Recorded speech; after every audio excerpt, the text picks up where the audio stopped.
Hello guys, welcome my channel correct गुरु। आज मैं आपको लैब असिस्टेंट की क्लास 6 करवाने वाला हूँ।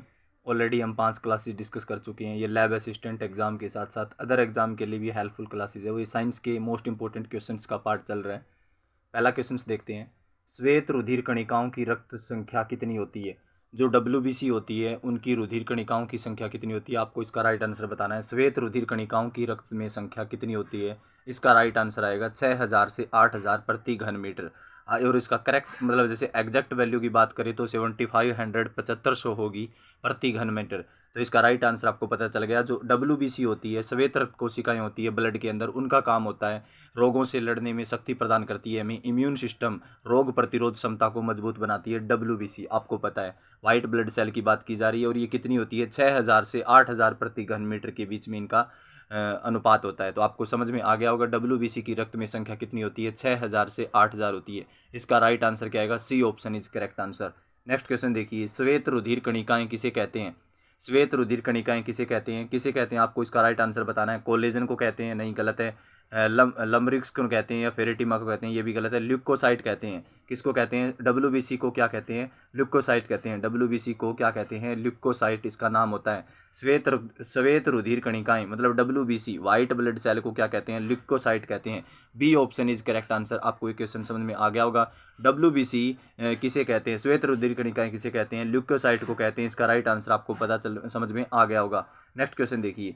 शरीर के प्रतिरक्षा तंत्र में किस प्रोटीन का उपयोग होता है? शरीर के प्रतिरक्षा तंत्र में किस प्रोटीन का उपयोग होता है? राइट आंसर आपको पता है क्या? किस प्रोटीन का उपयोग होता है शरीर के प्रतिरक्षा तंत्र में, इम्यून सिस्टम में, रोग प्रतिरोध क्षमता में किस प्रोटीन का उपयोग किया जाता है? नाइजीरिया, ग्लोब्यूलिन और घटपेरणी और पतान। इसका राइट आंसर क्या आएगा? इसका राइट आंसर आएगा ग्लोब्यूलिन प्रोटीन का उपयोग होता है शरीर के प्रतिरक्षा तंत्र में। प्रतिरक्षा तंत्र क्या होता है? ऐसा इम्यून सिस्टम जो रोगों से लड़ने की शक्ति प्रदान करता है बॉडी के अंदर। उसको वह किससे बना होता है? वह प्रोटीन्स का प्रयोग होता है उसके अंदर। वह प्रोटीन से बना होता है और उस प्रोटीन का नाम क्या है? ग्लोबुलिन प्रोटीन्स के नाम से जाना जाता है। B option is correct answer. जो भी क्वेश्चन है वो करेक्ट गुरु चैनल पे बताए जा रहे हैं। इस क्लास की जो PDF है आपको टेलीग्राम चैनल पे मिलेगी। टेलीग्राम चैनल में सर्च करना करेक्ट गुरु, या इसका जो लिंक है वो डिस्क्रिप्शन में दे दिया गया है, वहाँ से आप टेलीग्राम चैनल से ज्वाइन हो सकते हो। नेक्स्ट क्वेश्चन देखिए।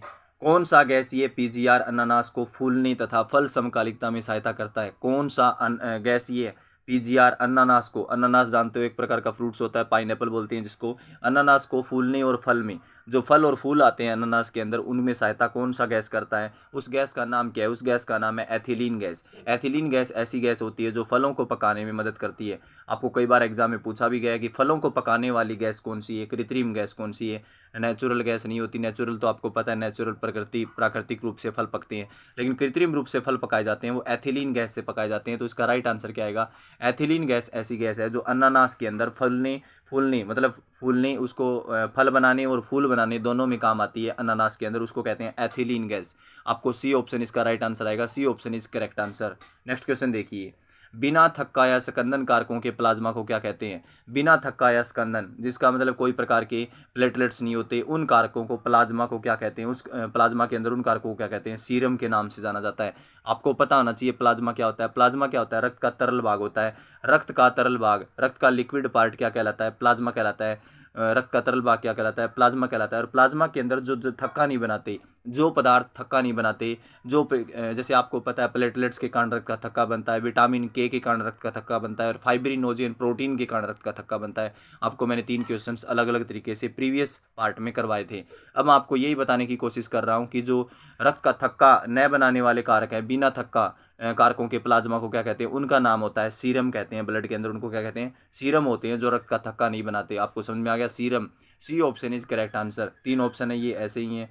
किन्हें संयुक्त रूप से संगठित पदार्थ कहते हैं जो रक्त का लगभग 45% भाग होते हैं? ध्यान से क्वेश्चन को सुनिए। किन्हें संयुक्त रूप से संगठित पदार्थ कहते हैं जो रक्त का लगभग 45% भाग होते हैं? रक्त का लगभग 45% भाग कौन से होते हैं ब्लड के अंदर? ल्यूकोसाइट और इरिथ्रोसाइट और पट्टिकाणु, ये तीनों क्या होते हैं? 45% भाग होते हैं। ल्यूकोसाइट आपको पता चल गया, ये WBC का एक पार्ट है, WBC का प्रकार है। इरिथ्रोसाइट भी एक WBC और इनके अंदर आती है, RBC के अंदर। और पट्टिकाणु आपको पता है, ब्लड प्लेटलेट्स की बात की जा रही है। तो 45% भाग इसका ही होगा। 45% भाग होगा वो किसका होगा? इसका ही होगा। नेक्स्ट नेक्स्ट क्वेश्चन देखिए, आरबीसी कणिकाओं का कब्रिस्तान किसे कहते हैं? आरबीसी कणिकाओं का कब्रिस्तान किसे कहा जाता है? आरबीसी कणिकाओं का कब्रिस्तान प्लीहा को कहा जाता है, कैल्शियम को कहा जाता है, पोन्स को, या फिर अवस्था को। तो आरबीसी का कब्रिस्तान का मतलब होता है जो बॉडी के अंदर रेड ब्लड सेल होती है वो डेड होती है और पुनर्जीवित होती है। आपको पता है जब न्यूट्रिएंट्स मिलते हैं तो दोबारा जीवित सेल होती है, सेल को प्रोटीन मिलता है तो दोबारा से जीवित हो जाती है और डेड भी होती है। तो आरबीसी जो मरती है, आरबीसी डेड होती है, वो बॉडी के किस अंग के अंदर होती है? उसका राइट आंसर आएगा प्लीहा। प्लीहा को क्या कहते हैं अंग्रेजी में? स्प्लीन कहते हैं, स्प्लीन कहते हैं। और प्लीहा को क्या कहते हैं? लाल रक्त कणिकाओं का कब्रिस्तान कहते हैं। तो आरबीसी ज़्यादातर जो डेड होती है बॉडी के अंदर वो प्लीहा के अंदर होती है। और प्लीहा किसका पार्ट है? प्लीहा को अंग्रेजी में क्या कहते हैं? स्प्लीन कहते हैं। और ये अग्नाशय पैनक्रियास ग्रंथि और उसके मॉडरेट मिड बिटवीन उसके बीच में होती है। आपको ज़्यादा इसके बारे में सोचने की आवश्यकता नहीं। इसका राइट आंसर आएगा प्लीहा। प्लीहा राइट आंसर आएगा। लाल रक्त कणिकाओं का कब्रिस्तान किसे कहते हैं? प्लीहा को कहते हैं। किसे हीमोग्लोबिन के अभाव के कारण तथा रंगहीन होने से, किसे हीमोग्लोबिन के अभाव के कारण, हीमोग्लोबिन का जो अभाव होता है, हीमोग्लोबिन की कमी के कारण और रंगहीन होने के कारण श्वेत रुधिर कणिकाएं भी क्या कहलाती है? ल्यूकोसाइट कहलाती है। क्या कहलाती है? इसका राइट आंसर आपको थोड़ी देर पहले पता चल गया था। हीमोग्लोबिन का अभाव, जिसमें हीमोग्लोबिन नहीं होता, आपको पता है आरबीसी में होता है हीमोग्लोबिन। और हीमोग्लोबिन क्या होता है? एक प्रकार का खनिज है जो मानव शरीर में ऑक्सीजन की सप्लाई करता है। और उसके अंदर एक प्रकार का आयरन खनिज होता है जो आयरन की कमी से, आपको पता है एनीमिया रोग, इसके बारे में डिटेल से एक टॉपिक आएगा ब्लड का, उसके अंदर आपको डिटेल बता दी जाएगी। तो आपको क्वेश्चन समझ में आया या नहीं आया? हीमोग्लोबिन के अभाव के कारण रंगहीन होने से श्वेत रुधिर कणिकाएं भी क्या कहलाती है? ल्यूकोसाइट कहलाती है। क्या कहलाती है? ल्यूकोसाइट इसका राइट आंसर आएगा। आपको क्वेश्चन समझ में आ गया होगा। नेक्स्ट क्वेश्चन देखिए, रक्त के अलावा कौन सा एक अन्य शरीर द्रव्य भी कुछ विशिष्ट तत्वों के परिवहन में सहायता करता है? रक्त के अलावा कौन सा एक अन्य शरीर द्रव्य भी कुछ विशिष्ट तत्वों के परिवहन में सहायता करता है? तो राइट आंसर क्या आएगा? लसिका। लसिका आपको पता चल गया। अंग्रेजी में बोलते हैं लिम्फ। अंग्रेजी में क्या बोलते हैं? लिम्फ बोलते हैं। रक्त के अलावा कौन सा एक अन्य शरीर द्रव्य भी कुछ विशिष्ट तत्वों के परिवहन में सहायता करता है? तो लसिका इसका राइट आंसर आएगा। बोलस फाइम ये नहीं आएंगे। रक्त के आयतन का लगभग कितना प्रतिशत भाग प्लाज्मा है? परद्रव्य क्या होता है? प्लाज्मा होता है। परद्रव्य क्या होता है? प्लाज्मा होता है। कितना प्रतिशत भाग प्लाज्मा है? तो आपको आंसर पता चल गया। लगभग 55% है, 55% होता है वो ब्लड के अंदर क्या होता है? प्लाज्मा होता है। उसका आयतन कितना होता है? 55%। C option is correct answer. एक स्वस्थ मनुष्य के शरीर में प्रति 100 मिलीलीटर रक्त में लगभग कितने ग्राम हीमोग्लोबिन पाया जाता है? तो कितने ग्राम हीमोग्लोबिन पाया जाता है? इसका राइट आंसर आएगा 12 से 16 ग्राम।